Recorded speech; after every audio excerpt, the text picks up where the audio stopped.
സത്യം പറഞ്ഞാൽ ഞാനൊന്നും ഈ ആർട്ട് പഠിക്കാൻ ഡ്രോയിങ് പഠിക്കാൻ എനിക്ക് പറ്റുമെന്ന് വിചാരിച്ചിട്ടില്ല. എന്റെ ഇങ്ങനെ ഓഫ്ലൈൻ ക്ലാസ്സിൽ പോകാൻ പറ്റില്ല എന്ന് എനിക്കറിയാം. ഈ കറക്റ്റ് ആ ടൈമിൽ പോകണം, അതൊന്നും നടക്കില്ല എന്നറിയാം. ഈ ഓൺലൈൻ ക്ലാസ് വന്നുകൊണ്ട് നമുക്ക് എന്താ പറയാ, ചിന്തിക്കാത്തതാണ് എനിക്ക് നടന്നത്. എന്തായാലും സ്വപ്നം പോലും കാണാത്തതാണ് ക്ലാസ്സിൽ ഒരു ഓൺലൈൻ ക്ലാസ് ചേർന്ന് ഈ ഡ്രോയിങ് വരയ്ക്കാൻ പറ്റുക എന്ന് പറഞ്ഞാൽ പെയിന്റിങ്ങും എല്ലാം ചെയ്യാൻ പറ്റുക. എനിക്കത് ചിന്തിക്കുക കൂടി ചെയ്യുന്ന സ്വപ്നങ്ങളിലും കൂടി ഇല്ലാത്തതാണ് എനിക്ക് നടന്നത്. എന്തായാലും എന്റെ സ്ട്രെസ് റിലാക്സ് ആവാനും, സ്ട്രെസ് ഒഴിവാക്കി റിലാക്സ് ആവാനും, പിന്നെ എനിക്ക് പുതിയ മോഹങ്ങള്, എന്താ പറയാ, സ്വപ്നങ്ങള് ഉണ്ടാവാനൊക്കെ ഈ ക്ലാസ് കൊണ്ടാണ് പറ്റിയത്. ഈ കമ്മീഷൻ വർക്ക് ഒന്നും ഒരു സ്വപ്നമേ അല്ലായിരുന്നു. പക്ഷെ ഇപ്പം എന്തുകൊണ്ടായിക്കൂടാ അങ്ങനെ ഒരു ചിന്ത പോലും വന്നത് അതുകൊണ്ടാണ്. ക്ലാസ്സിൽ കുറച്ച് പേര് കമ്മീഷൻ വർക്ക് ചെയ്യുന്നു, കുറച്ച് പേര് ക്ലാസ് എടുക്കുന്നു, കുറച്ച് പേര് ഇൻകം ജനറേറ്റ് ചെയ്യുന്നു, കുറച്ച് പേര് ലൈഫ് അതിലൂടെ ചേഞ്ച് ചെയ്യുന്നു. ഇതെല്ലാം കൂടി ഒരു മിക്സ് ആയിട്ട് വരുന്ന സമയത്ത് നമുക്കും പറ്റുമെന്നൊരു തോന്നൽ വരും, അല്ലെങ്കിൽ നമുക്കത് അച്ചീവ് ചെയ്യണമെന്നൊരു തോന്നൽ വരും. സാറ് പറഞ്ഞില്ലേ, കമ്മീഷൻ വർക്ക് എടുക്കുന്നത് തെറ്റല്ല, സെയിൽ ചെയ്യുന്നത് തെറ്റല്ല, ഏതിലോ ഒന്ന് പറഞ്ഞിരുന്നു സാറ്. അല്ല, അതുകൊണ്ടാണ് പണ്ടത്തെവരൊക്കെ ദരിദ്രന്മാരായി പോയതെന്ന്. ആർട്ടിസ്റ്റുകൾ എന്തുകൊണ്ട് ദരിദ്രരായിട്ട് പോകുന്നു, അതിൻ്റെ അതിൻ്റെ ഇമ്പോർട്ടൻറ്റ് പോയിന്റ് എന്താണെന്ന് വെച്ച് കഴിഞ്ഞാൽ, ഒന്നാമത്തെ കാര്യം റീഇൻവെസ്റ്റ് ചെയ്യാനായിട്ട് അറിയണം. ഡ്രോയിങ് ക്ലാസ്സിൽ എന്തിനായിരുന്നു ഫസ്റ്റിലൊക്കെ വിചാരിച്ചിരുന്നു, മോട്ടിവേറ്റ് മടി മാറ്റാനും ഇതിനൊക്കെ. പക്ഷെ അതിപ്പം മനസ്സിലാവുന്നത് എന്തിനാന്ന്. എനിക്കിപ്പോഴാണ് അതൊക്കെ കൂടുതൽ ക്ലിയർ ആവുന്നത്. ഈ മടി മാറ്റാനും ടൈം ടേബിൾ എന്തിനു വേണം. ടൈം ടേബിൾ കഴിഞ്ഞ ക്ലാസ് വളരെ യൂസ്ഫുൾ ആയിരുന്നു. ഞാൻ അതിനനുസരിച്ച് ഇപ്പം ചില ദിവസമൊന്നും അധികം ടൈം കിട്ടാറില്ല. ജോലി കഴിഞ്ഞ് കുറെ ലേറ്റ് ആയിട്ടാണ് എത്താറ്. എന്നാലും ഞാൻ, സാറ് പറയാറുണ്ടല്ലോ, ഒരു അരമണിക്കൂറെങ്കിലും അതിന് വെച്ചാല് നല്ലതാണ്. ഞാൻ അതിനനുസരിച്ച് ഞാനത് എന്താ വെച്ചാൽ ഒരു ചിത്രം വരയ്ക്കാൻ തുടങ്ങിയാൽ എത്ര സമയം പോണെന്ന് അറിയില്ല. പിന്നെ ക്ലോക്കിൽ നോക്കുമ്പോഴാണ് 2 മണിക്കൂർ കഴിഞ്ഞിട്ടുണ്ടാവും. എന്താ വെച്ചാൽ അത്രയും ഇൻട്രസ്റ്റ്, എനിക്ക് ഇഷ്ടമാണ് വരയ്ക്കാൻ. അതുകൊണ്ട് തന്നെ സമയം നോക്കാറില്ലേ.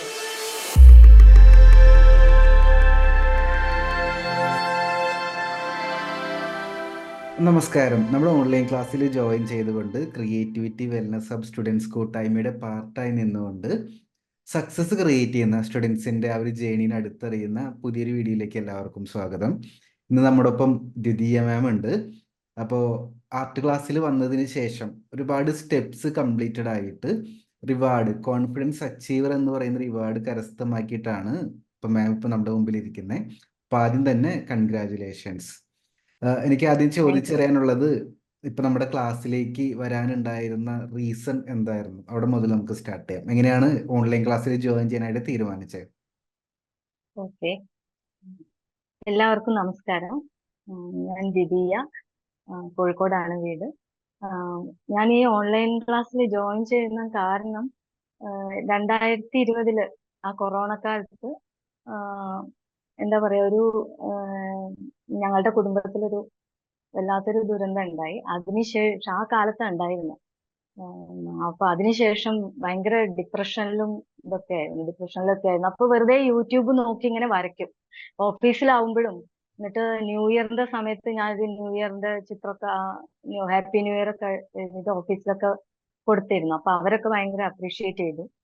ആ, അപ്പം ആ ടൈമിൽ വരയ്ക്കുമ്പോൾ നല്ല റിലാക്സ് കിട്ടിയിരുന്നു. ആ സമയത്ത് ഇങ്ങനെ യൂട്യൂബ് നോക്കിയിട്ടാ വരച്ചിരുന്നത്. അപ്പോഴാണ് ഇൻസ്റ്റ നോക്കുമ്പം പഠിക്കണമെന്ന് വലിയ ആഗ്രഹം ഉണ്ടായിരുന്നു. പക്ഷെ അത് സ്വപ്നത്തിൽ പോലും പഠിക്കാൻ പറ്റുന്ന എനിക്ക് ഞാൻ വിചാരിച്ചിട്ടേ ഇല്ലായിരുന്നു. അപ്പൊ ഇങ്ങനെ യൂട്യൂബ് ഇൻസ്റ്റ നോക്കുമ്പോഴാണ് അപ്പൊ ആ ഒരു പ്രായമായ സ്ത്രീയുടെ ആഡ് കണ്ടത്, സാറിട്ട ആഡ് കണ്ടത്. അപ്പൊ അത് കണ്ടപ്പോ ലൈഫ് ടൈം ആണെന്നും കണ്ടു. അപ്പൊ വെറുതെ അതിൽ കയറി നോക്കിയതാണ്. ഓൺലൈൻ ആണല്ലോ, മറ്റേ ഓഫ്ലൈൻ ക്ലാസ്സിലൊന്നും എനിക്ക് പോകാൻ പറ്റില്ല, ജോലിയൊക്കെ ഉള്ളതുകൊണ്ട് എന്തായാലും പോകാൻ പറ്റില്ല എന്നറിയാം. അപ്പൊ അതുകൊണ്ട് അതിനൊന്നും ശ്രമിച്ചില്ല. അപ്പൊ ഇത് സാറിന്റെ ആഡ് കണ്ടപ്പം അതിൽ ചേർന്നു. പക്ഷെ വെറുതെ ചേർന്നതാ, എന്താന്ന് നോക്കിയിട്ട് നല്ലതാണെങ്കിൽ കണ്ടിന്യൂ ചെയ്യാം എന്നുള്ളതില് ചേർന്നതാ.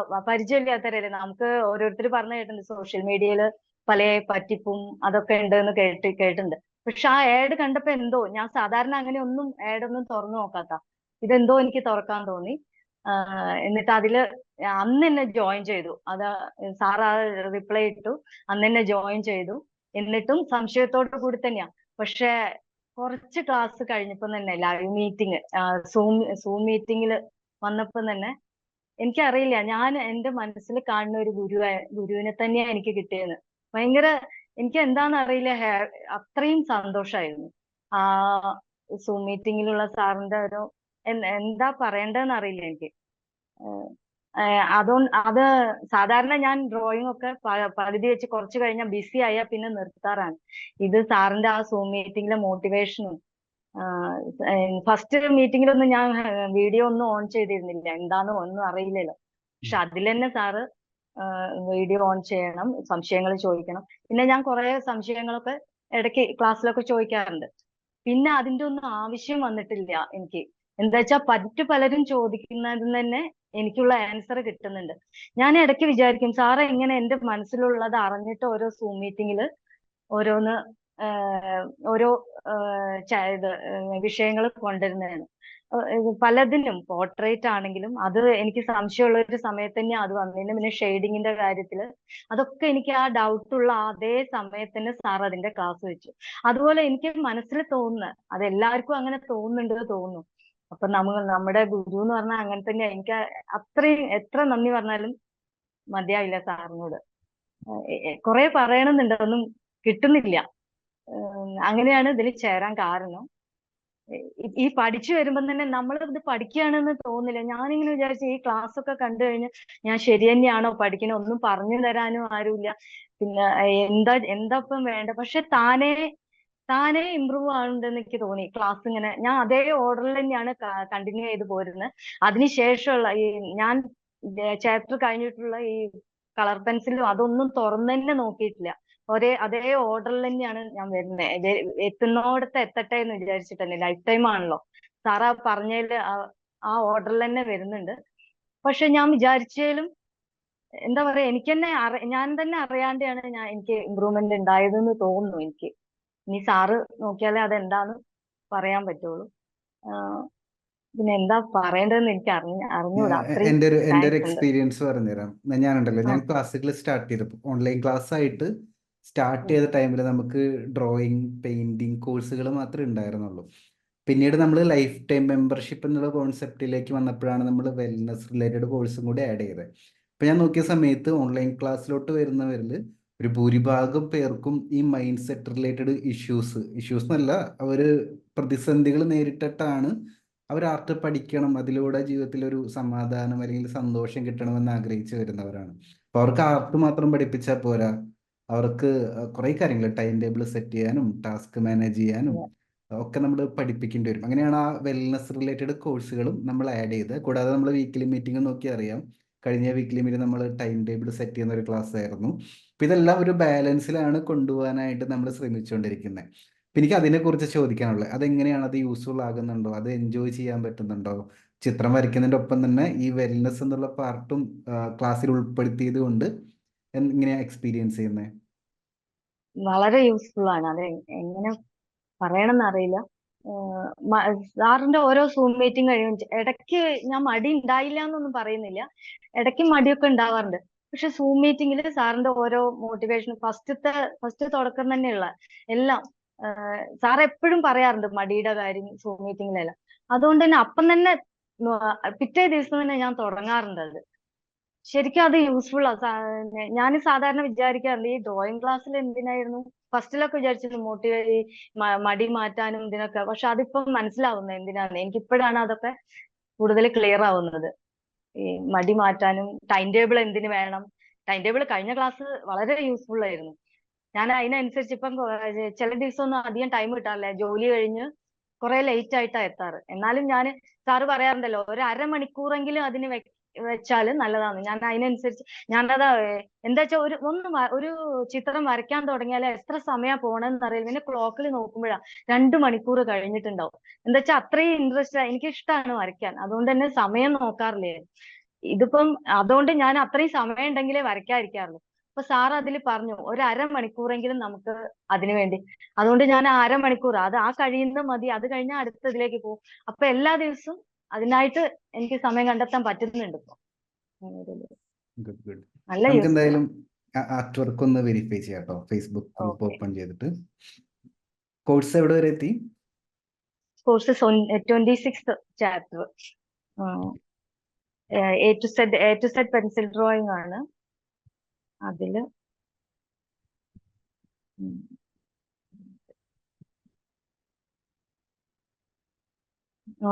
26th chapter opening third eye എന്ന് പറഞ്ഞ പെയിന്റിംഗ് അനാലിസിസ് ആ ചാപ്റ്റർ.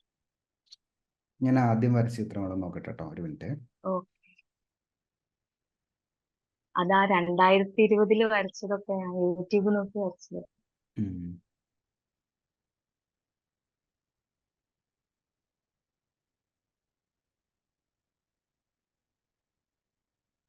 എത്ര മാസമായി ക്ലാസ്സിൽ ജോയിൻ ചെയ്തിട്ട്? സെപ്റ്റംബറിലാണ്. സെപ്റ്റംബർ 2023 സെപ്റ്റംബറിലാണ് ചേർന്നത്. First on zoom meeting draw with sir എന്നുള്ളത് ആ വിജയദശമിയുടെ അന്ന് ഉണ്ടായിരുന്ന ക്ലാസ് ആയിരുന്നു.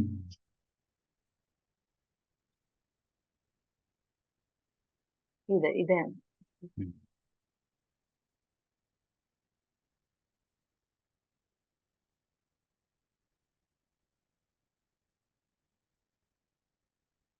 അതിപ്പോ പഴയത് പണ്ട് വരച്ചു. ഫേസ് പോർട്രേറ്റ് ഒക്കെ വരയ്ക്കായിരുന്നു ക്ലാസ്സിൽ വരുന്നേക്കാൾ മുമ്പ്?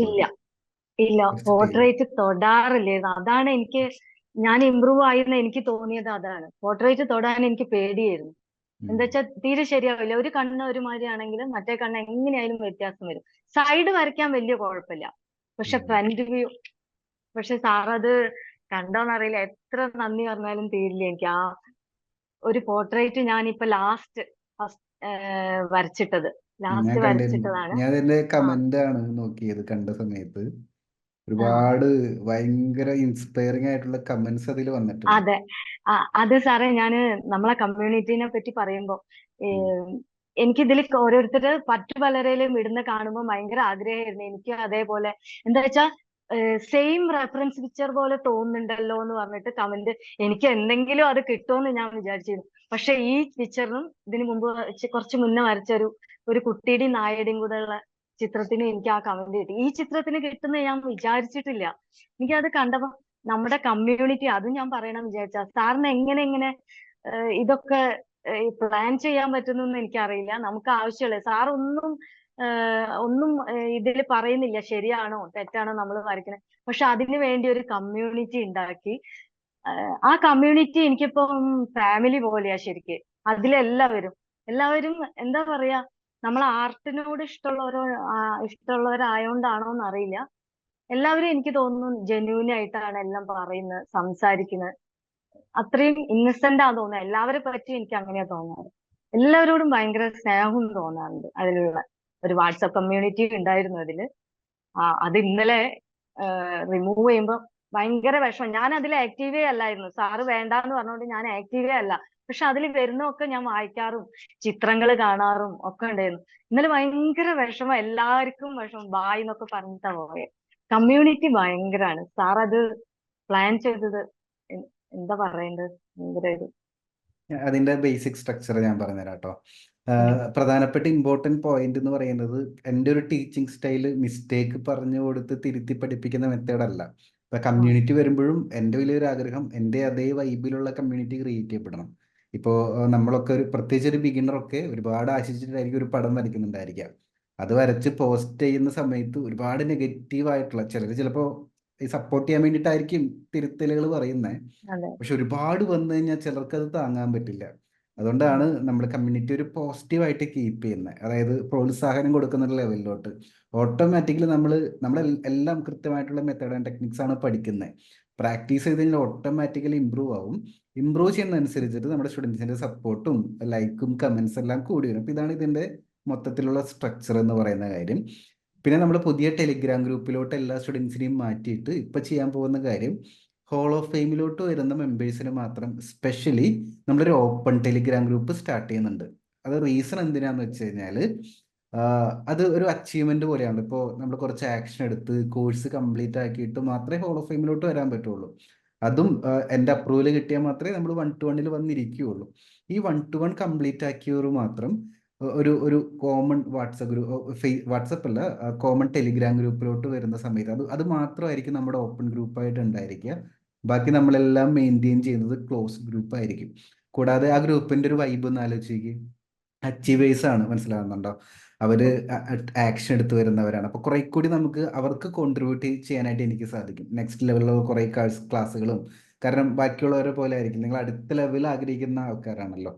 അപ്പൊ അതുകൊണ്ടാണ് നമ്മൾ ബാക്കി എല്ലാ വാട്സപ്പ് ഗ്രൂപ്പുകളും നമ്മൾ ക്ലോസ് ചെയ്ത് ഒരു 2 ടെലിഗ്രാം ഗ്രൂപ്പിലോട്ട് നമ്മൾ മാറുന്നത്. കൂടാതെ എൻ്റെ ഒരു ഗോൾ ഉണ്ട്, എല്ലാവരെയും ഹോൾ ഓഫ് ഫെയിമിലോട്ട് കൊണ്ടുവരാൻ എന്നുള്ളതാണ്. കാരണം എന്തായാലും റിസൾട്ട് കിട്ടുമ്പോഴാണ് ഹോൾ ഓഫ് ഫെയിമിലോട്ട് ഒരാൾ വരുവുള്ളൂ. അപ്പോൾ വരാത്തതിന്റെ മെയിൻ റീസൺ ചിലപ്പോൾ അവർ തിരക്കിലായിരിക്കും, കോഴ്സ് അറ്റൻഡ് ചെയ്യുന്നുണ്ടാവില്ല, അല്ലെങ്കിൽ ആ റിസൾട്ടിലോട്ട് എത്താനുള്ള പ്രാക്ടീസ് അവർക്ക് ഉണ്ടാവില്ല. ഇപ്പൊ ഈ 3 കാര്യങ്ങൾ ഞാൻ സെറ്റ് ചെയ്ത് കൊടുത്തു കഴിഞ്ഞാൽ ഓട്ടോമാറ്റിക്കലി അവർ ഹോൾ ഓഫ് ഫെയിമിലോട്ട് വരും. അപ്പൊ ഞാൻ എൻ്റെ ഗോൾ സെറ്റ് ചെയ്തത് എല്ലാവരെയും നമ്മുടെ മെയിൻ ഗ്രൂപ്പിൽ നിന്നും, മെയിൻ ടെലിഗ്രാം ഗ്രൂപ്പിൽ നിന്നും ഓപ്പൺ ആയിട്ടുള്ള ഹോൾ ഓഫ് ഫെയിമിന്റെ അച്ചീവേഴ്സിന്റെ ടെലിഗ്രാം ഗ്രൂപ്പിലോട്ട് മാറ്റാന്നുള്ളതാക്കി എൻ്റെ ഗോള്. അങ്ങനെ ആക്കി കഴിഞ്ഞാൽ ബേസിക് സ്ട്രക്ചർ ഞാൻ വരയ്ക്കുന്നത് വളരെ കറക്റ്റ് ആയിരിക്കും. ഓരോ വീക്കിലി മീറ്റിംഗിൽ ഞാൻ ഫോക്കസ് ചെയ്യുന്നുണ്ടായിരിക്കുക ഇത്രത്തോളം പേരെ ഹോൾ ഓഫ് ഫെയിം ബുക്ക് ചെയ്യിപ്പിക്കാം, ഇത്രത്തോളം പേരെ മറ്റേ ഗ്രൂപ്പിലോട്ട് കൊണ്ടുവരാം. മറ്റേ ഗ്രൂപ്പിൽ പതിയെ നമ്മൾ കുറച്ചും കൂടി മെമ്പേഴ്സ് ആവുന്ന സമയത്ത് എക്സ്ട്രാ കുറച്ച് പേര് ഓൺലൈൻ ക്ലാസ് ഒക്കെ സ്റ്റാർട്ട് ചെയ്തിട്ടുണ്ട്. സ്വന്തമായിട്ട് കുട്ടികളെ ഓഫ്ലൈൻ ക്ലാസ് സ്റ്റാർട്ട് ചെയ്തവരുണ്ട്. അപ്പോൾ അവർക്കൊക്കെ നമുക്ക് കുറെ കൂടി ബെറ്റർ ആയിട്ട് സ്പെഷ്യൽ ക്ലാസ്സുകളൊക്കെ കൊടുക്കാനായിട്ട് സാധിക്കും. അതുകൊണ്ടാണ് നിലവിൽ നമ്മൾ എല്ലാ വാട്സപ്പ് ഗ്രൂപ്പും നമ്മൾ റിമൂവ് ചെയ്തത്. പിന്നെ വാട്സപ്പ് ഗ്രൂപ്പുകൾക്ക് ചെറിയൊരു നെഗറ്റീവ് സൈഡും കൂടി ഉണ്ട്. ഒന്നാമത്തെ കാര്യം, ഞാൻ കുറെ ഗ്രൂപ്പിൽ ഞാനില്ല. അപ്പോ എന്തെങ്കിലും പ്രശ്നം വന്നു കഴിഞ്ഞാൽ എൻ്റെ പേരിലായിരിക്കും. സച്ചിൻ സാറിന്റെ ഗ്രൂപ്പാണ്, പക്ഷെ സച്ചിൻ സാർ അവിടെ ഇല്ലല്ലോ. അപ്പൊ എനിക്കതിൽ കൺട്രോൾ ഇല്ല. അപ്പൊ ശരിക്കും അങ്ങനെ സ്പ്ലിറ്റ് ആയി പോയി കഴിഞ്ഞാൽ നമുക്ക് എത്താൻ പറ്റാത്ത ഏരിയാസിലോട്ട് ആ ഗ്രൂപ്പിന്റെ പ്രവർത്തന രീതി മാറും. ഓൾറെഡി ഞാൻ അനുഭവിച്ചിട്ടുണ്ട് മുൻ കാലഘട്ടത്തിൽ. നമ്മുടെ ഗ്രൂപ്പ് അങ്ങനെ ആവണമെന്നില്ല, പക്ഷേ അതിന്റെ പ്രിക്കോഷൻ വേണ്ടിയിട്ടാണ് ഗ്രൂപ്പ് മാറ്റിയത്. അപ്പൊ എന്തായാലും യൂസ്ഫുൾ ആയിരിക്കും. ഈ സാറേ ഒരു കാര്യം പറയട്ടെ. ഈ ഹോൾ ഓഫ് ഫെയിമിലേക്ക് വരണമെന്ന് ഞാന് ഈ ക്ലാസ്സിലേക്ക് വരുമ്പം ഒന്നും ആഗ്രഹിച്ചിട്ടില്ലായിരുന്നു. വെറുതെ എനിക്ക് നല്ലോണം വരയ്ക്കാൻ പറ്റണം, എനിക്ക് തന്നെ അത് കണ്ട് ആസ്വദിക്കണം, മറ്റുള്ളവരെ കാണിക്കാനും എനിക്ക് താല്പര്യം ഒന്നുമില്ലായിരുന്നു. പക്ഷെ ഇതിൽ വന്നതിന്റെ ശേഷം ഞാൻ ഫേസ്ബുക്ക് ഗ്രൂപ്പിൽ ഇടണം എന്ന് പറഞ്ഞുകൊണ്ട് അതിലിടാൻ തുടങ്ങിയപ്പോൾ പിന്നെ സ്റ്റാറ്റസ് ഇടാൻ തുടങ്ങി. അങ്ങനെ എല്ലാവരും കണ്ട് എന്നെ ശരിക്കും അപ്രീഷിയേറ്റ് ചെയ്യാൻ തുടങ്ങി. അപ്പോഴേ എല്ലാവരും അറിയണേ ഈ കഴിവ് ഉണ്ടായിരുന്നോ എന്ന് ചോദിക്കുന്ന അപ്പോഴാണ്. അതുപോലെ ഈ ഹോൾ ഓഫ് ഫെയിമിലേക്ക് വരണമെന്ന് ഞാൻ ഒരിക്കലും സ്വപ്നത്തിൽ പോലും ചിന്തിച്ചില്ല. എന്താ വെച്ചാൽ സാർ ഈ അവാർഡ്, കോൺഫിഡൻസ് അച്ചീവർ അവാർഡുകളൊക്കെ പറയുമ്പോൾ ഞാൻ ഇതൊന്നും എനിക്ക് ലഭിക്കുന്നതല്ല, അതൊന്നും ഞാൻ സ്വപ്നം കാണുന്നില്ല. പക്ഷെ സാർ ഓരോ സൂം മീറ്റിംഗിലും ഇതിൽ എല്ലാവരെയും ഹോൾ ഓഫ് ഫെയിമിലേക്ക് കൊണ്ടുവരണം എന്നാണ് എന്റെ ആഗ്രഹം. ഇങ്ങനെ ഓരോന്ന് പറയുന്നതായിട്ട് ഈ കഴിഞ്ഞല്ല അതിന്റെ മുന്നത്തെ ആ സൂം മീറ്റിംഗിലാണ് എന്നാ ഞാൻ ഒന്ന് വെറുതെ അയച്ചാലോ, അതുവരെ എനിക്കൊരു ആഗ്രഹവും ഇല്ലായിരുന്നു. വെറുതെ ഒന്ന് അയച്ചു നോക്കിയതാ സാറിന്, അറിയില്ല ആയോന്ന് ഒന്നും അറിയില്ലല്ലോ, വെറുതെ ഒന്ന് അയച്ചതാണ്. അത് സാറ് ആക്സെപ്റ്റ് ചെയ്തപ്പോ ഞാൻ ആകെ അയ്യോ ദൈവമേ ഞാൻ എന്താ നീ ചെയ്യാ, വരണം എന്നുണ്ട്, പക്ഷെ ആകെ ഒരു ടെൻഷനും ഒക്കെ ആയിരുന്നു. സന്തോഷം കൊണ്ടാണോ എന്താ അറിയില്ല, ടെൻഷനും ഒക്കെ ആയിരുന്നു. അത് കഴിഞ്ഞ് ഇതിലേക്ക് കോൺഫിഡൻസ് അച്ചീവർ ഈ ഹോൾ ഓഫ് ഫെയിമിലേക്ക് വന്നവർക്ക് എന്തെങ്കിലും മെച്ചം ഉണ്ടാവും ഞാനിങ്ങനെ മനസ്സിൽ ചിന്തിച്ചിട്ടേ ഉള്ളൂ. ഈ കഴിഞ്ഞ സൂം മീറ്റിംഗിലാണ് സാറ് പറഞ്ഞത് അവർക്കായിട്ട് വേറെ ഒരു ഗ്രൂപ്പ്, ടെലഗ്രാമിലെ ഒരു ഗ്രൂപ്പ്. അതാ ഞാൻ പറഞ്ഞത്, ഞാനത് ചിന്തിക്കുന്നത് സാർ അപ്പം തന്നെ എനിക്ക് അതിന്റെ ആൻസർ തരുന്നുണ്ട് സാറ്, അറിയാണ്ട് തന്നെ ആ സൂം മീറ്റിംഗിൽ പറഞ്ഞു. അതാ ഞാൻ പറഞ്ഞത്, എനിക്ക് ഇത്രയും കാലമായിട്ടുള്ള ക്ലാസ്സിൽ എന്താ പറയാ, ഒരു നെഗറ്റീവ് അല്ല, പോസിറ്റീവ് ആയിട്ടുള്ള കാര്യങ്ങളെ ഇതുവരെ ഉണ്ടായിട്ടുള്ളൂ. എനിക്ക് സ്വപ്നത്തിൽ പോലും ചിന്തിക്കാത്ത കാര്യങ്ങളാണ് ഇപ്പൊ നടക്കുന്നത്. ഞാൻ പോർട്രേറ്റ് വരച്ചു, സാറ് കമ്മീഷൻ വർക്കിനെ പറ്റി പറയുന്നുണ്ടല്ലോ, ഒരിക്കലും ഞാനത് ചിന്തിച്ചിട്ടേ ഇല്ല. പക്ഷെ ഇപ്പം സാറ് മോഹങ്ങൾ തരികയാണ് ശരിക്ക്. കമ്മീഷൻ വർക്ക് ചെയ്താൽ എന്താ കുഴപ്പം, ഇതുവരെ അങ്ങനെയൊന്നും ചിന്തിച്ചിട്ട് പോലും ഇല്ല. ഇങ്ങനെ ചിത്രം വിൽക്കുക അങ്ങനെയൊക്കെ ഒന്നും ചിന്തിച്ചിട്ട് പോലും ഇല്ലാത്തതാ, വെറുതെ വരയ്ക്കുക. പക്ഷെ ഇപ്പൊ ഒരു ആഗ്രഹം, എന്തുകൊണ്ട് എടുത്തുകൂടാ എന്ന്. സാറ് പറഞ്ഞില്ലേ കമ്മീഷൻ വർക്ക് എടുക്കുന്നത് തെറ്റല്ല, സെയിൽ ചെയ്യുന്നത് തെറ്റല്ല, ഏതിലോ ഒന്ന് പറഞ്ഞിരുന്നു സാറ്. അല്ല അതുകൊണ്ടാണ് പണ്ടത്തെവരൊക്കെ ദരിദ്രന്മാരായി പോയതെന്ന്. ചിത്രകാരൻ ശരിയാണ്. അത് ഞാനും വിചാരിക്കാറുണ്ട്, എന്തുകൊണ്ട് ഈ ഈ ചിത്രകാരന്മാര് മാത്രമല്ല, കവികളായാലും ആ അങ്ങനെയുള്ള ആർട്ടിൽ ബന്ധപ്പെട്ട അവരൊക്കെ പണ്ട് കാലത്ത് ദരിദ്രരായിരുന്നു. അത് എന്തുകൊണ്ടാന്ന് വെച്ചാൽ പല ഈ വേണ്ടാത്ത ആദർശങ്ങളൊക്കെ വെച്ചിട്ടാണ് ഞാൻ പണ്ടും ആലോചിക്കാറുണ്ട്. അത് തന്നെ സാറിന്റെ വായെന്നും കേട്ടത് എനിക്ക് ഭയങ്കര സന്തോഷം തോന്നി. നമ്മൾ ഒരേ വൈബിലുള്ളവരാണല്ലോ എല്ലാവരും എന്ന്. അപ്പൊ ഭയങ്കര സന്തോഷമാണ്. എനിക്ക് പറയണമെന്നുണ്ടായിരുന്നു. സാർ ഇത് പറഞ്ഞപ്പോ അതിന്റെ കൂടെ പറഞ്ഞു. ഇതിന്റെ മെത്തേഡ് ഞാൻ പറഞ്ഞുതരാവേ. ഇത് ഞാൻ ആക്ച്വലി അറിയാലോ, ഓർഫനേജിൽ ക്ലാസ് എടുത്തിട്ടാണ് ഞാൻ ആർട്ട് ടീച്ചിങ് കരിയർ സ്റ്റാർട്ട് ചെയ്യുന്നത്. അപ്പൊ ആദ്യമൊക്കെ അറിയാലോ, ഓർഫനേജിൽ പോകുമ്പോൾ കുട്ടികൾക്ക് പഠിക്കാൻ ഒരു ഇൻട്രസ്റ്റ് ഉണ്ടാവില്ല. അവർക്ക് കളിക്കണം, പിന്നെ അവർക്ക് മറ്റു കാര്യങ്ങളുണ്ട്. കുറേ പേർക്ക് ഒന്നിനും താല്പര്യമില്ലാത്ത സ്റ്റുഡൻസ് ഉണ്ട്. അപ്പൊ അവിടെയാണ് നമ്മൾ അങ്ങോട്ട് റിക്വസ്റ്റ് ചെയ്ത് അവരെ നമ്മൾ പഠിപ്പിക്കാന്ന് പറഞ്ഞ് അവരുടെ കളിക്കുന്ന ടൈമിൽ ചെറിയൊരു ടൈം, അരമണിക്കൂർ 3/4 മണിക്കൂർ നമുക്ക് വേണ്ടി മാറ്റി വെച്ച് നമ്മൾ ക്ലാസ് ഒക്കെ അറേഞ്ച് ചെയ്ത് പോകുന്നത്. അപ്പോൾ നേരെ തിരിച്ചാണ്. ഇവിടെ നിങ്ങളെല്ലാവരും ഇങ്ങോട്ടല്ല വന്നിരിക്കുന്നത്. അവിടെ നേരെ തിരിച്ചായിരുന്നു എൻ്റെ സിറ്റുവേഷൻ. എൻ്റെ കരിയറിന്റെ സ്റ്റാർട്ടിങ് സ്റ്റേജിൽ 2016 ആ ഒരു ടൈമിലൊക്കെ, 15-16 ടൈമിൽ. അപ്പോൾ ഞാൻ കുറേ ക്ലാസ്സുകൾ എടുത്തിട്ടും എത്ര ശ്രമിച്ചിട്ടും അവിടുത്തെ കുട്ടികൾക്ക് ഇമ്പ്രൂവ്മെന്റ് വരുന്നുമില്ല. കുട്ടികൾ ക്ലാസ്സിൽ ഇരിക്കുന്നുമില്ല. കുട്ടികൾ വരയ്ക്കാൻ ഇഷ്ടപ്പെടുന്നുമില്ല. പിന്നെ ഞാൻ എടുത്തൊരു മെത്തേഡാണ് ഈ പറയുന്ന സ്വപ്നങ്ങൾ കൊടുക്കുക എന്നുള്ളത് അവർക്ക്. പ്രത്യേകിച്ച് മനുഷ്യർക്ക് സ്വപ്നങ്ങൾ വന്നു കഴിഞ്ഞാൽ അവർ പതിയെ അതിനുവേണ്ടി പ്രവർത്തിച്ചു തുടങ്ങും. അപ്പം ഞാൻ ചെയ്തൊരു മെത്തേഡ്, ആ കുട്ടികൾക്ക് കുറേ കാര്യങ്ങൾ കഥകളിലൂടെയും സംസാരത്തിലൂടെയൊക്കെ പറഞ്ഞു കൊടുത്തു. നിങ്ങളുടെ സ്കില്ലുകളൊക്കെ ലോകം കാണുന്ന ഒരു ദിവസം വരും. സോ കുറേ പേര് പടം വരയ്ക്കുന്നുണ്ടെങ്കിലും ആരും കാണാതെ ബുക്കിന്റെ ബാക്കിലൊക്കെ അടച്ചു വെച്ച് അങ്ങനെ കൊണ്ട്, കാരണം അറിയാലോ അവർക്ക് സ്പോൺസർഷിപ്പിലൊക്കെ കിട്ടുന്ന ബുക്കുകളാണ്. അപ്പൊ അതിലൊക്കെ വരച്ച് വൃത്തികേടാക്കി വെച്ച് കഴിഞ്ഞാൽ ടീച്ചേഴ്സിന്റെ അടുത്ത് നിന്ന് തീർച്ചയായിട്ടും ചീത്ത കേൾക്കും. അവർ ഒളിപ്പിച്ചിട്ടൊക്കെയാണ് ചിത്രങ്ങൾ വരച്ചുകൊണ്ടിരുന്നത്. പക്ഷെ ഞാൻ വന്നു കഴിയുമ്പോൾ അവർ വരയ്ക്കുന്ന എല്ലാ ചിത്രങ്ങളും ഞാൻ കളക്ട് ചെയ്ത് വെക്കുന്നത് അവർ കാണുന്നുണ്ട്. അപ്പൊ എൻ്റെ ചെറിയൊരു തോൾ സഞ്ചി ഉണ്ടായിരുന്നു, എനിക്ക് തോളിൽ തൂക്കുന്ന ഒരു ബാഗ് ഉണ്ടായിരുന്നു. അപ്പൊ അവരെ A4 പേപ്പറിലൊക്കെ വരച്ചൊക്കെ കിട്ടി കഴിഞ്ഞാൽ ഞാൻ അപ്പം തന്നെ അവരുടെ പേര് എഴുതി ഞാൻ കളക്ട് ചെയ്ത് വെക്കും. അവരെല്ലാ ക്ലാസ്സിലും വരയ്ക്കുന്ന ചിത്രങ്ങൾ ഞാൻ കളക്ട് ചെയ്ത് വെക്കും.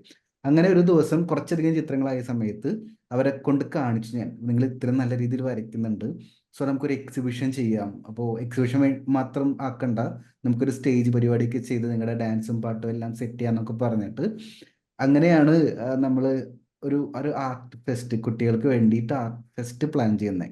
അപ്പോൾ എൻ്റെ ലൈഫിലുള്ള ഒരു എക്സ്പീരിയൻസ്, അങ്ങനെ ഒരു സ്വപ്നം അവർക്ക് കൊടുത്ത ടൈം മുതൽ അവരുടെ വർക്കിന്റെ രീതി മാറി. അവർ നല്ല രീതിയിൽ ക്ലാസ്സിൽ അറ്റൻഡ് ചെയ്യാനും ഭയങ്കരമായിട്ട് ഫോക്കസ്ഡ് ആയിട്ട് ആ ദിവസത്തിന് വേണ്ടി വർക്ക് ചെയ്യാനും തീരുമാനിച്ചു. അതുപോലെ തന്നെയാണ് നമ്മുടെ ഓൺലൈൻ ക്ലാസ് ഞാൻ പ്ലാൻ ചെയ്തപ്പോഴും. വെറുതെ പഠിപ്പിച്ചു കഴിഞ്ഞാൽ നിങ്ങൾക്ക് എല്ലാവർക്കും ബോറടിക്കും. കാരണം പഠിക്കുക എന്ന് പറയുന്ന കാര്യം ബുദ്ധിമുട്ടുള്ള കാര്യം തന്നെ, ഈസി ആയിട്ടുള്ള കാര്യമല്ല. പക്ഷെ അതിൻ്റെ ഒപ്പം കുറച്ച് സ്വപ്നങ്ങളും കൂടി ഇൻജെക്ട് ചെയ്യുന്ന സമയത്ത്, കുറച്ച് സ്വപ്നങ്ങളും കൂടി ആഡ് ചെയ്യുന്ന സമയത്ത്, കൂടാതെ കുറച്ച് എക്സാമ്പിളും കൂടി കിട്ടുന്ന സമയത്ത്, ക്ലാസ്സിൽ കുറച്ച് പേര് കമ്മീഷൻ വർക്ക് ചെയ്യുന്നു, കുറച്ച് പേര് ക്ലാസ് എടുക്കുന്നു, കുറച്ച് പേര് ഇൻകം ജനറേറ്റ് ചെയ്യുന്നു, കുറച്ച് പേര് ലൈഫ് അതിലൂടെ ചേഞ്ച് ചെയ്യുന്നു, ഇതെല്ലാം കൂടി ഒരു മിക്സ് ആയിട്ട് വരുന്ന സമയത്ത് നമുക്കും പറ്റും എന്നൊരു തോന്നൽ വരും, അല്ലെങ്കിൽ നമുക്കത് അച്ചീവ് ചെയ്യണം എന്നൊരു തോന്നൽ വരും. ഇതാണ് ഇതിന്റെ ഒരു ബേസിക് ആയിട്ടുള്ള കാര്യം. പിന്നെ നേരത്തെ പറഞ്ഞൊരു കാര്യം ഉണ്ടല്ലോ, ആർട്ടിസ്റ്റുകൾ എന്തുകൊണ്ട് ദരിദ്രരായിട്ട് പോകുന്നു, അതിന്റെ അതിന്റെ ഇമ്പോർട്ടൻറ്റ് പോയിന്റ് എന്താണെന്ന് വെച്ച് കഴിഞ്ഞാൽ, ഒന്നാമത്തെ കാര്യം റീഇൻവെസ്റ്റ് ചെയ്യാനായിട്ട് അറിയണം.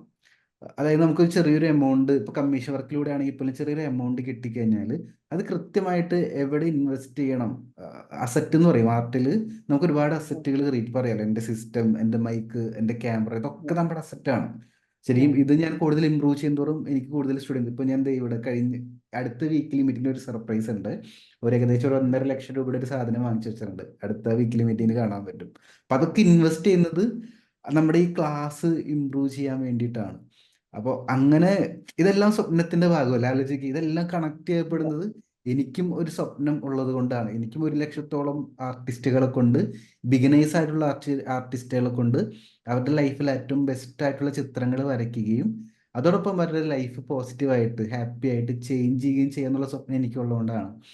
അപ്പൊ ഇതെല്ലാം ഇതിന്റെ ഭാഗമായിട്ടാണ് നമ്മൾ ചെയ്യുന്നത്. അപ്പൊ അതിലോട്ട് നീങ്ങുന്ന സമയത്ത് നമ്മൾ പേഴ്സണലി ഇമ്പ്രൂവ് ആവും, നമുക്ക് ചുറ്റുമുള്ളവരും പേഴ്സണലി ഇമ്പ്രൂവ് ആവും. അപ്പൊ ഈ സ്വപ്നത്തിന്റെ ലാക്ക്, അപ്പൊ അറിയാലോ, പലരും ജീവിതത്തിൽ ഒരുപാട് അനുഭവിക്കുന്ന സമയത്ത് സ്വപ്നങ്ങൾ കെട്ടുപോകുന്ന ഒരു അവസ്ഥ ഉണ്ടാവാറുണ്ട്. ഇതൊന്നും പറ്റൂല, പിന്നെ മറ്റുള്ളവർ സ്വപ്നങ്ങളെ കുറിച്ച് പറയുമ്പോൾ കളിയാക്കും, അതായത് കിട്ടാത്ത മുന്തിരി പൊളിക്കുന്ന പറയും മലയാളത്തിൽ, ഇതൊന്നും ആവാൻ പോകുന്നില്ല. അപ്പൊ അങ്ങനെ ഒരു കൂട്ടം സമൂഹം ഇപ്പോഴില്ല, കുറച്ച് ഞാൻ എൻ്റെ കരിയർ സ്റ്റാർട്ടിങ്ങിലൊക്കെ കണ്ടിട്ടുണ്ട്. പല ആർട്ടിസ്റ്റുകളും എന്നെ എൻ്റെ അടുത്ത് നേരിട്ട് പറയണ്ട, ആർട്ടിസ്റ്റ് ആയതുകൊണ്ട് ഒന്നും നേടാൻ പോകുന്നില്ല, എന്തിനാ കുട്ടികളെ പഠിപ്പിക്കുന്നത്, ആർട്ട് ടീച്ചിങ് ഫീൽഡിലൂടെ ഒന്നും സമ്പാദിക്കാൻ ആർക്കും പറ്റൂല എന്നൊക്കെ പറഞ്ഞവരുണ്ട്.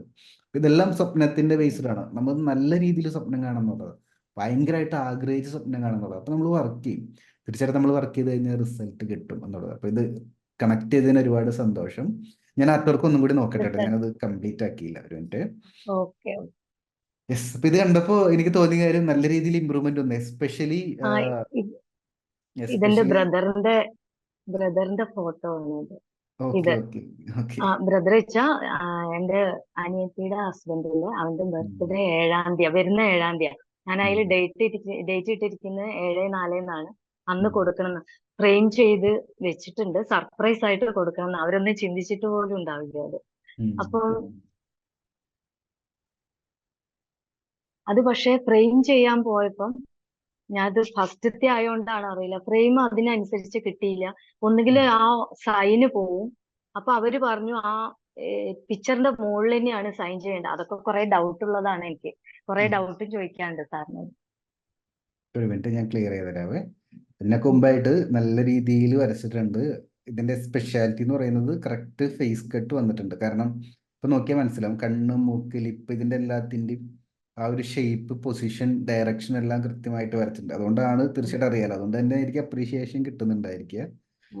ബാക്കി ഡ്രോയിങ്ങും ഈ ഇത് എന്റെ ഓഫീസിലുള്ളവര് വന്ന്, എന്റെ ചേച്ചി ഹോസ്പിറ്റലിലാവുമ്പം എനിക്ക് വേറെ ഒരു വർക്കും ഇല്ലായിരുന്നു. അവരൊന്ന് അയച്ചു തന്ന ഫോട്ടോ, ഇത് വരയ്ക്കാൻ പറ്റുമെന്ന് ചോദിച്ചിട്ട് ആ ഹോസ്പിറ്റലിൽ ഇരുന്ന് വരച്ചതാണ് അത്. വെറുതെ. ഇപ്പൊ അതുകൊണ്ട് ബോറടിക്കില്ല. എവിടെയാണെങ്കിലും ടൈം ഉണ്ടെങ്കിൽ വരയ്ക്കാലോ.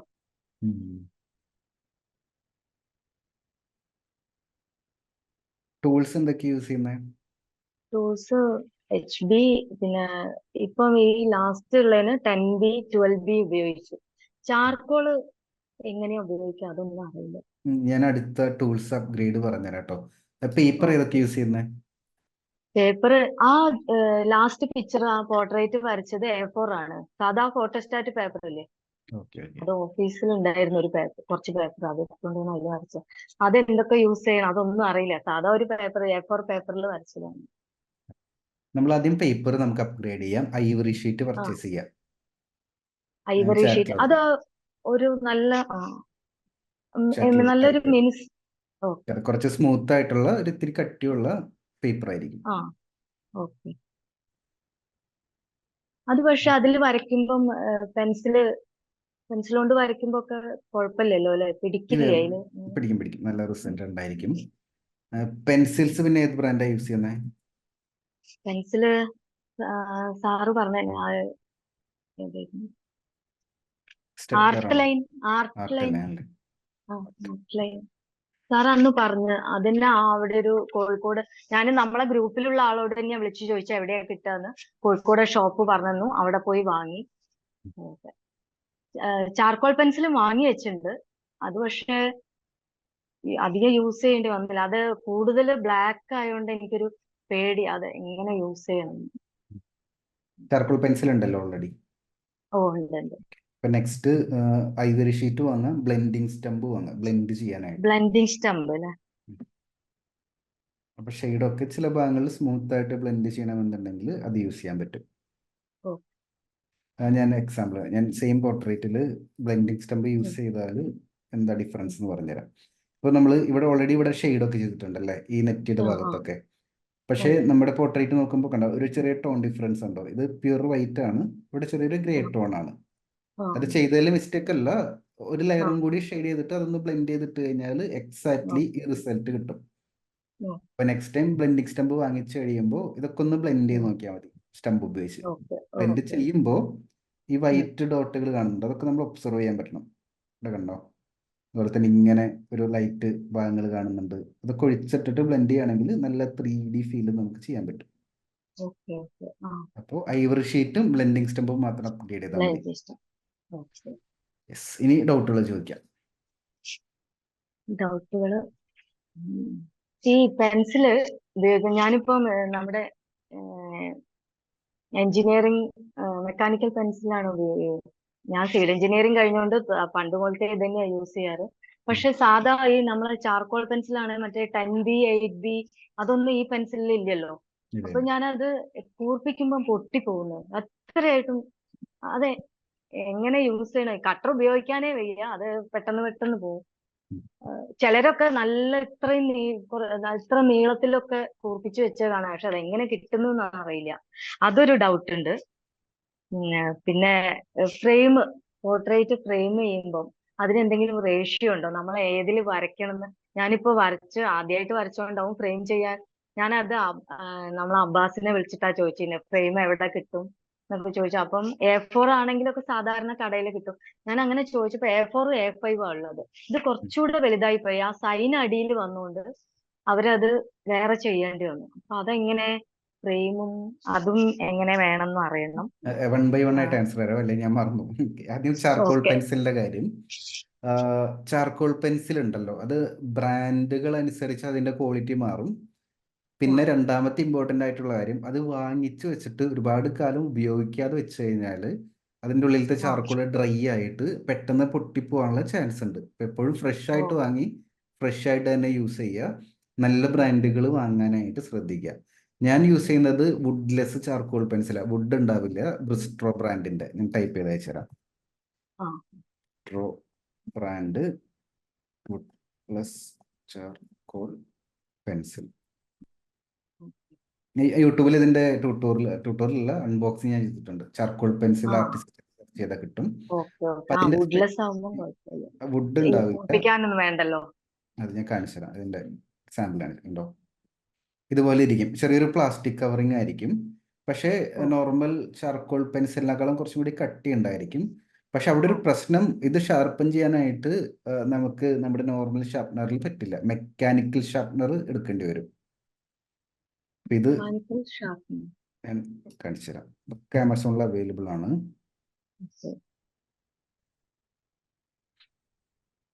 കണ്ടോ, ഇതാണ് മെക്കാനിക്കൽ ഷാർപ്പനർ.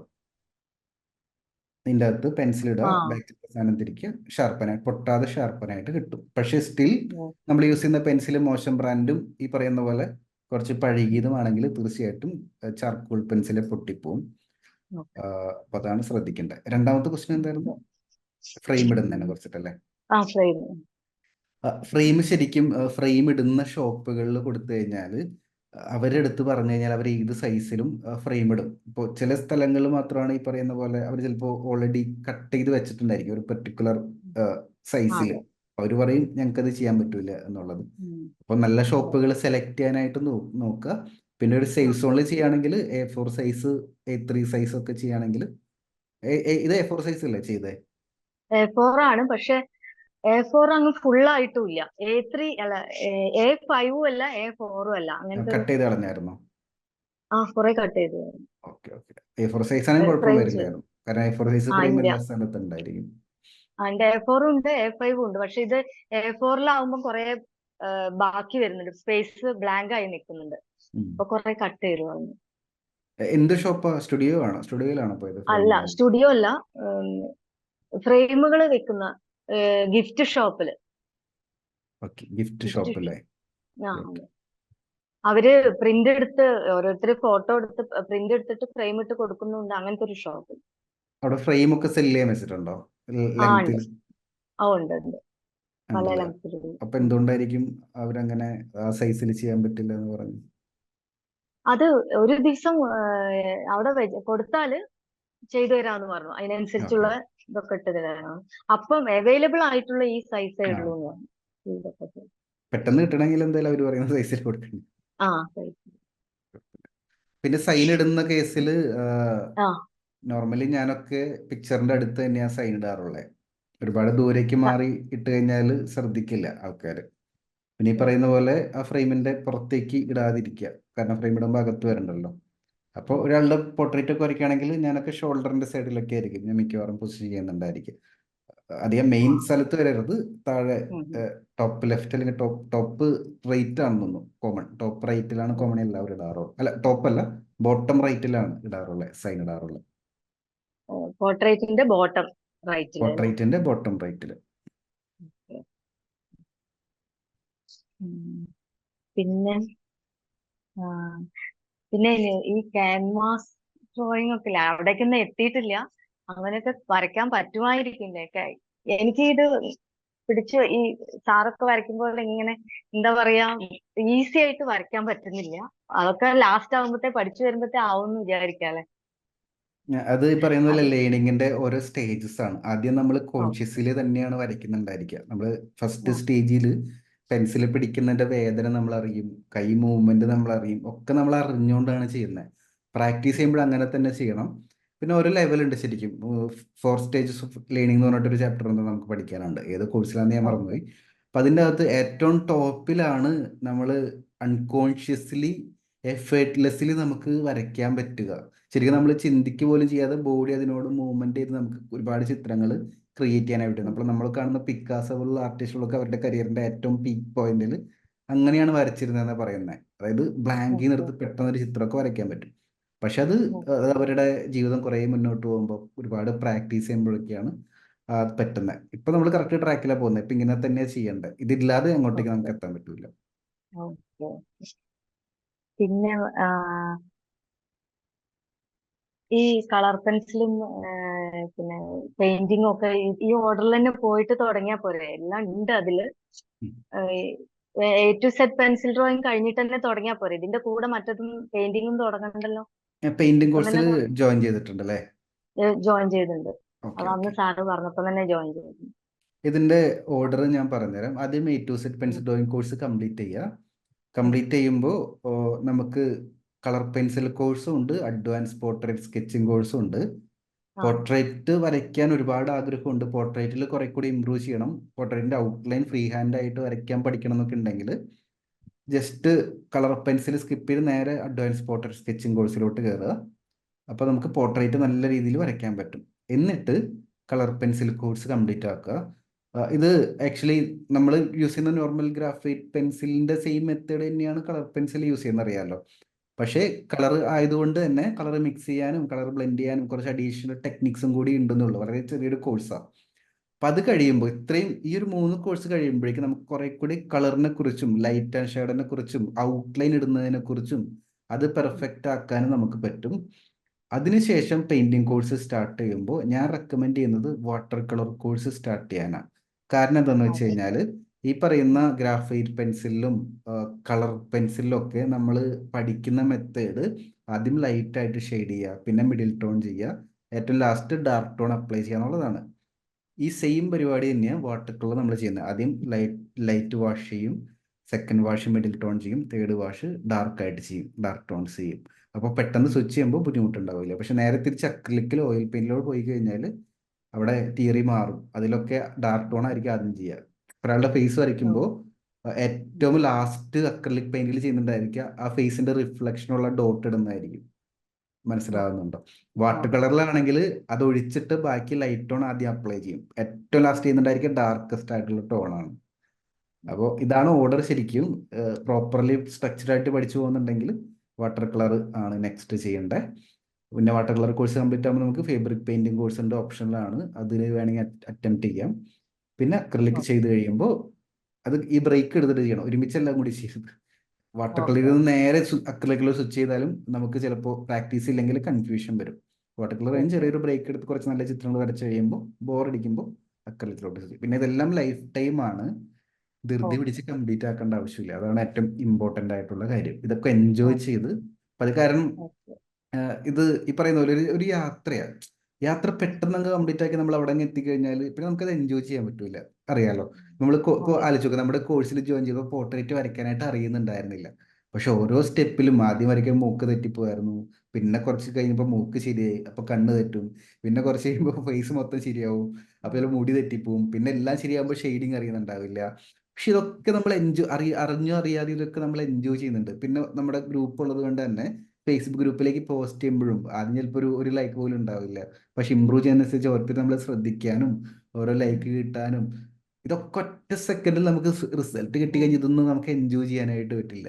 അപ്പോൾ ഇതുകൊണ്ടൊക്കെ തന്നെയാണ് നമ്മൾ ലൈഫ് ടൈം കൊടുക്കുന്നത്. ആ ഒരു ജേണി പതിയെ ഇമ്പ്രൂവ് ആകുന്നതും പതിയെ ഫാമിലി നമ്മൾ വരയ്ക്കുന്നിടന്ന് അറിയുന്നതും പതിയെ കമ്മീഷൻ വർക്ക് കിട്ടുന്നതും പിന്നെ കുറച്ച് എമൗണ്ട് കൂടുതൽ സമ്പാദിക്കുന്നതും അത് റീഇൻവെസ്റ്റ് ചെയ്യുന്നതും ഇതൊരു യാത്രയാണ്. അപ്പം അങ്ങനെ തന്നെ സ്ലോവിൽ ഇതെല്ലാം എൻജോയ് ചെയ്ത് മുന്നോട്ട് ഒരുപാട് സ്പീഡിൽ പോയി നമുക്കിതൊന്നും കാണാൻ പറ്റില്ല. കാർ ഓടിക്കുന്ന പോലെ തന്നെ കാർ ഒരുപാട് സ്പീഡിൽ ഓടിച്ചു കഴിഞ്ഞാൽ ചുറ്റുമുള്ളതൊന്നും കാണാൻ പറ്റൂല, ആക്സിഡന്റ് ആവുകയും ചെയ്യും. അപ്പോൾ പതിയെ എൻജോയ് ചെയ്ത് അവിടെ എന്താ നടക്കുന്നത്, ഇവിടെ എന്താ നടക്കുന്നത്, ഇവിടെ എന്താ പഠിപ്പിക്കുന്നത്, അവിടെ എന്താ പഠിപ്പിക്കുന്നത്, ഞാൻ അത് വരച്ചു, ഞാൻ അടുത്ത് വരച്ചു, അങ്ങനെ പോവാണെങ്കിൽ റിസൾട്ട് ഉണ്ടാവും.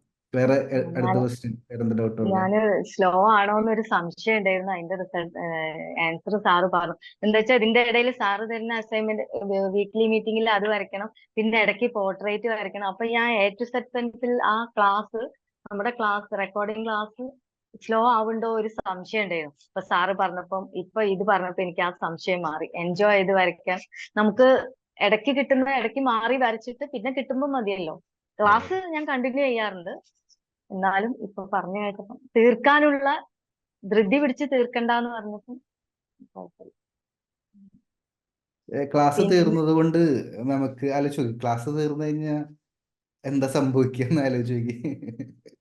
അല്ല, ഈ ക്ലാസ് പെൻസിൽ ഡ്രോയിങ്ങിന്റെ ക്ലാസ് എനിക്ക് ആദ്യം തൊട്ടിട്ട് ഒന്നുകൂടെ നോക്കാൻ തോന്നുന്നുണ്ട്. ഇപ്പൊ ഞാൻ ഉം. ക്ലാസ് അതെ ധൃതി അതെ. പിടിച്ചിട്ടല്ല, എന്നാലും ആദ്യം പഠിച്ചതൊക്കെ ചിലതൊക്കെ മറന്നു പോയിട്ടുണ്ട്. എന്നിട്ട് ഈ നോസ്, ഈ ചിത്രം വരയ്ക്കുമ്പോൾ തന്നെ ലാസ്റ്റത്തെ നോസ് വരയ്ക്കുന്നതും ഹെയർ വരയ്ക്കുന്ന ഞാൻ ഒന്നുകൂടെ പോയി കണ്ടു. എന്നിട്ട് ഓരോന്ന് ഓരോന്ന് വരയ്ക്കുമ്പോഴാണ് നമുക്ക് അത് ഒന്നുകൂടെ കാണാൻ തോന്നുന്നത്. അപ്പൊ എന്തായാലും ഫസ്റ്റ് തൊട്ട് ഒന്നുകൂടെ ലേൺ ചെയ്താലും ഒരു കുഴപ്പമില്ല എന്നായിപ്പോ Yes, എനിക്കിഷ്ടമാണ് yes. അത് ഒന്നും കൂടെ റിപ്പീറ്റ് ചെയ്യാൻ. പെൻസിൽ ഡ്രോയിങ് വലിയ ഇഷ്ടമാണ്, പണ്ടും അതാ. ഈ കളറിലേക്ക് ഞാൻ ഇതുവരെ പോയിട്ടില്ല, ട്രൈ ചെയ്തിട്ടുമില്ല. ഇപ്പൊ കുറച്ചു മുമ്പ് ആ കളർ പെൻസിൽ വെച്ചിട്ട് ഒന്ന് ചെറുതായിട്ട് രണ്ട് മൂന്ന് ചിത്രം നോക്കി എന്നല്ലാണ്ട് അതുവരെ ചെറുതാവുമ്പോഴും ഒക്കെ പെൻസിൽ ഡ്രോയിങ് മാത്രമാണ് ചെയ്തിരുന്നത്. ഇപ്പൊ ഇതില് പിന്നെ ഉം, നമുക്ക് വർക്ക്ഷോപ്പ് എന്തെങ്കിലും ഉണ്ടാവോ? ഓഫ്ലൈൻ എല്ലാരും ആണോ? കൂടെ അല്ല, ഓഫ്ലൈൻ. ഓഫ്ലൈൻ നമ്മൾ ആക്ച്വലി ഞാനുണ്ടല്ലോ, ഞാൻ ഇതെല്ലാം സ്ട്രക്ചേർഡ് ആക്കാൻ ഞാൻ ശ്രമിക്കുന്നത്. വെറുതെ ഓരോ കാര്യങ്ങൾ ചെയ്ത് ആ, അങ്ങനെയല്ല ഞാൻ എൻ്റെ പാറ്റേൺ വരുന്നത്. ആക്ച്വലി ഇത് ലൈഫ് ടൈം ആയതുകൊണ്ട് തന്നെ സൈക്കിൾ ആക്കാൻ ഞാൻ നോക്കും. ഇപ്പോൾ വീക്കിലി മീറ്റിംഗ് അറിയാമല്ലോ, ഒരു വീക്കിൽ ഒരു ദിവസമാണ് മീറ്റിംഗ് വരുന്നത്. ഇപ്പം നമുക്ക് master piece art work challenge batch ആണെങ്കിലും ഇയർലി 2 ടൈംസ് വരുന്നുണ്ട്, ഹോൾ ഓഫ് ഫെയിംസ് റിപ്പീറ്റഡ്ലി വരുന്നുണ്ട്. അപ്പോൾ എപ്പോഴും ലൈഫ് ടൈം ആയതുകൊണ്ട് തന്നെ എല്ലാം റിപ്പീറ്റഡ്ലി നമുക്ക് ചെയ്യാൻ പറ്റണം. ഒറ്റ ദിവസം ഒരു വർക്ക്ഷോപ്പ് വെച്ച് അത് കംപ്ലീറ്റ് ആക്കി കഴിഞ്ഞാൽ ചിലപ്പോൾ നമുക്ക് റിസൾട്ട് ഉണ്ടാവില്ല. അപ്പോൾ ഞാൻ ആക്ച്വലി എൻ്റെ ബുക്കിൽ എഴുതി വെച്ചിട്ടുണ്ട് എപ്പോഴാണ് വർക്ക്ഷോപ്പ് ചെയ്യേണ്ടത്, അതിന് മുൻപായിട്ട് നമുക്ക് എങ്ങനെ സ്റ്റുഡൻസിനെ പ്രിപ്പയർ ചെയ്യണം. ഇപ്പോൾ ഓഫ്ലൈൻ വർക്ക്ഷോപ്പ് എന്നല്ല, ഓഫ്ലൈൻ ഇവന്റ് നമ്മൾ പ്ലാൻ ചെയ്യുന്നുണ്ട്. പ്യൂർലി നമ്മുടെ കമ്മ്യൂണിറ്റി മെമ്പേഴ്സ് മാത്രമായിരിക്കും ഇവന്റിൻ്റെ അകത്ത് ഉണ്ടായിരിക്കുക. അപ്പോൾ അതെപ്പോൾ ചെയ്യണം എന്നുള്ളതൊക്കെയാണ് ഞാൻ ഡിസിഷൻ എടുത്തുകൊണ്ടിരിക്കുന്നത്. അത് ഇപ്പോൾ ശരിക്കും ഇപ്പോൾ ഈ വർഷം ഒരു പെർട്ടിക്കുലർ മന്തിൽ നമ്മൾ ചെയ്യുകയാണെങ്കിൽ എല്ലാ വർഷവും ആ പെർട്ടിക്കുലർ മന്തിൽ നമുക്ക് റിപ്പീറ്റഡ്ലി ചെയ്യാൻ പറ്റണം. അത് അല്ലെങ്കിൽ ആലോചിച്ചോക്കെ, അല്ലെങ്കിൽ നമുക്കത് റിസൾട്ട് ഉണ്ടാവില്ല. അപ്പം അതിൻ്റെ സ്ട്രക്ചർ ഞാൻ ബിൽഡ് ചെയ്തുകൊണ്ടിരിക്കുക. ആക്ച്വലി ചോദിച്ചപ്പോൾ എനിക്ക് അത്ഭുതമായി പെട്ടെന്ന്. അപ്പോൾ അത് ചെയ്ത് കഴിയുമ്പോൾ ഓക്കെ. എന്തായാലും നമ്മുടെ കമ്മ്യൂണിറ്റിയിൽ അനൗൺസ് ചെയ്യാം. അപ്പോൾ ഓഫ്ലൈനിൽ ഒരുപാട് പേർക്ക് നേരിട്ട് കാണാനും മീറ്റ് ചെയ്യാനും ഒപ്പം ആർട്ട് പഠിക്കാനും വരയ്ക്കാനൊക്കെ ഉള്ള ഓപ്പർച്യൂണിറ്റി ഉണ്ടായിരിക്കും. ഈ ഷെയ്ഡ് ചെയ്യണ പലരും ഷെയ്ഡ് ചെയ്യണ ഇങ്ങനെ കാണുമ്പോൾ ഞാൻ ഇത്ര ആക്യുറേറ്റ് ആയിട്ട് എങ്ങനെയാ വരുന്നത്. അപ്പൊ സാർ അത് പറഞ്ഞല്ലോ, അന്ന് ഷെയ്ഡ് ചെയ്യുമ്പോൾ നമ്മൾ കുറേശ്ശെ ചെറിയൊരു പോർഷൻ എടുത്തിട്ട് അത് കംപ്ലീറ്റ് ചെയ്തിട്ട് ബാക്കി ചെയ്താൽ മതി എന്ന്. അതെനിക്ക് വലിയൊരു ഉപകാരമായിരുന്നു, അങ്ങനെയാ ചെയ്യേണ്ടതെന്ന്. പക്ഷെ പലരും അതിൽ ചെയ്യുന്ന എത്ര നീറ്റായിട്ടാ, അതെ എങ്ങനെ അങ്ങനെ. അതാണ് ഞാൻ വർക്ക്ഷോപ്പ് ഉണ്ടോന്ന് ചോദിച്ചത്. നമുക്ക് അതിൽ അതൊക്കെ കാണാൻ പറ്റില്ല അവര് ചെയ്യുന്നതും എങ്ങനെയാ. അതുകൊണ്ടാണ് ഞാൻ ചോദിക്കാൻ കാരണം, എങ്ങനെ അവരത് ചെയ്യുന്നു എന്നുള്ള അറിയാൻ വേണ്ടി. എക്സ്പ്ലെയിൻ ചെയ്യാം എന്തായാലും. പിന്നെ ഞാൻ ഈ ഡ്രോയിങ് ക്ലാസ് കൊണ്ട് എനിക്ക് ഏറ്റവും വലിയ ഉപകാരം ഉണ്ടായത് എനിക്കിപ്പോഴാണ് സ്ട്രെസ് ആയിട്ടുള്ള ജീവിതം തുടങ്ങിയത് തന്നെ കുറച്ച് കാലമായിട്ടേ ഉള്ളൂ.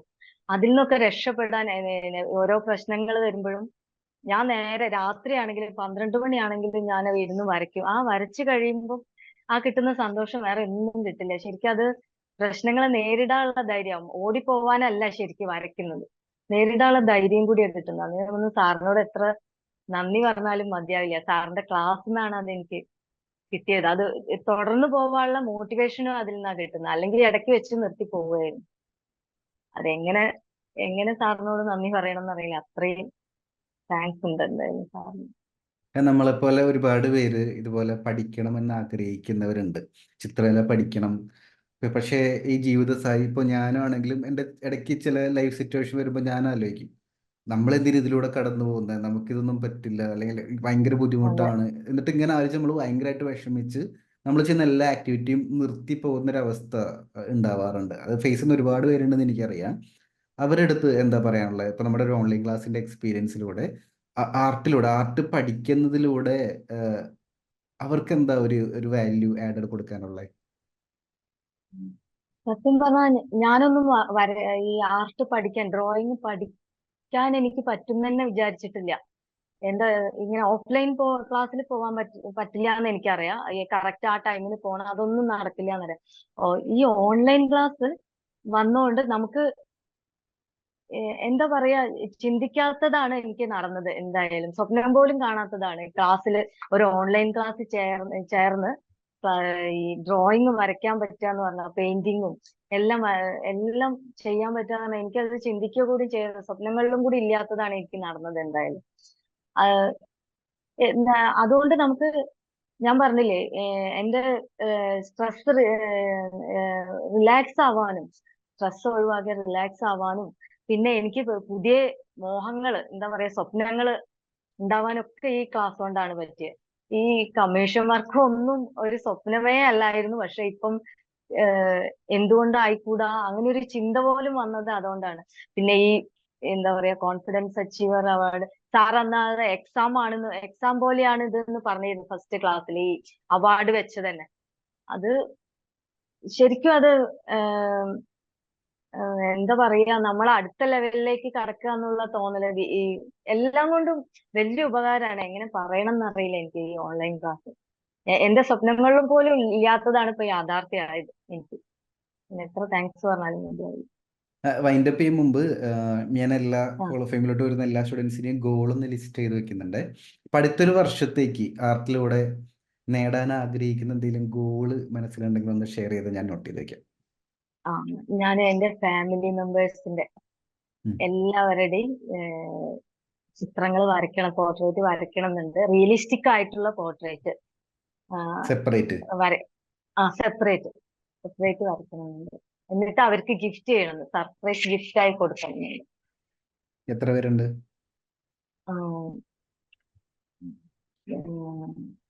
ഹസ്ബൻഡ്, ചേച്ചി, ചേച്ചിയുടെ 2 മക്കള്, അനിയത്തിയുടെ 1 മകൻ, 5 പേര്. 5 പേരല്ല, 7 പേര്. അവരുടെ മക്കളുടെ വൈഫും ഭാര്യമാരും 7 പേര്. നമ്മളെയും കൂടി കൂട്ടി 8 പേര്. 8 പേര്. ആ ഒരു കാര്യം ചെയ്തു 8 സ്റ്റാർട്ട് പേര്. പിന്നെ ചെയ്യുമ്പോഴത്തേക്ക് ഒരു കാര്യം, എനിക്ക് ആഗ്രഹം ഉണ്ടായിരുന്നു, പക്ഷെ എനിക്കത് നടക്കുമോന്ന് അറിയില്ല. അതെങ്ങനെ, എനിക്ക് എന്റെ അനിയത്തിയുടെ പിക്ചർ വരയ്ക്കാം, പക്ഷെ എനിക്ക് പറ്റുമോന്ന് അറിയില്ല. ആ അത് ഞാൻ അതുകൊണ്ടാ പറയാത്തത്. ഒരു കാര്യം ചെയ്തു, വരയ്ക്കണം എന്നുണ്ട് പക്ഷെ. ഞാൻ എൻ്റെ ട്രാക്ക് പറഞ്ഞുതരാം.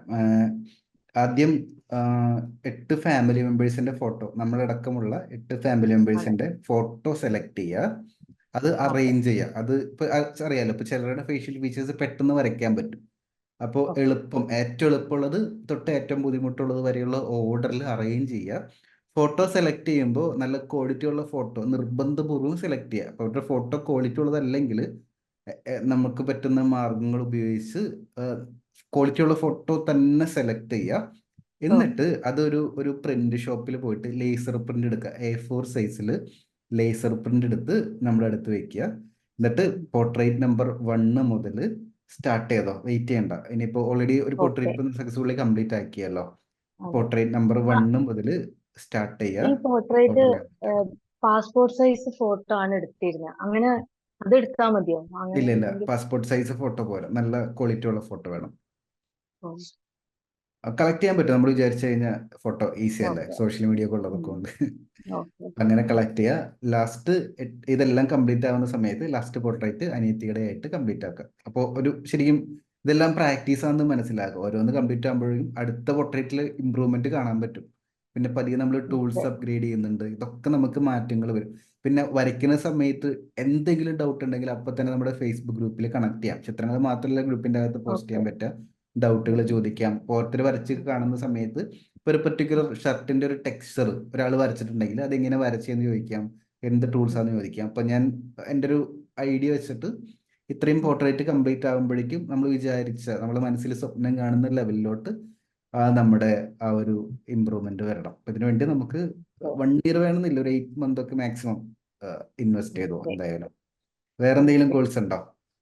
പിന്നെ നമുക്ക് ഒരാളെ നോക്കിയിട്ട് വരയ്ക്കുന്ന, അതൊക്കെ കുറെ കഴിയുമ്പോഴേക്ക് നടക്കുമായിരിക്കില്ലേ? ഇതൊക്കെ യെസ് യെസ്. പഠിച്ചു വരുമ്പോഴേക്ക് അത് നടക്കണം എന്നുണ്ട്. ഒരാളെ നമ്മൾ നോക്കിയിട്ട്, പിക്ചർ നോക്കാണ്ട് ഒരാളെ നോക്കി വരയ്ക്കാൻ പറ്റുന്ന അതാവണം എന്നുണ്ട്.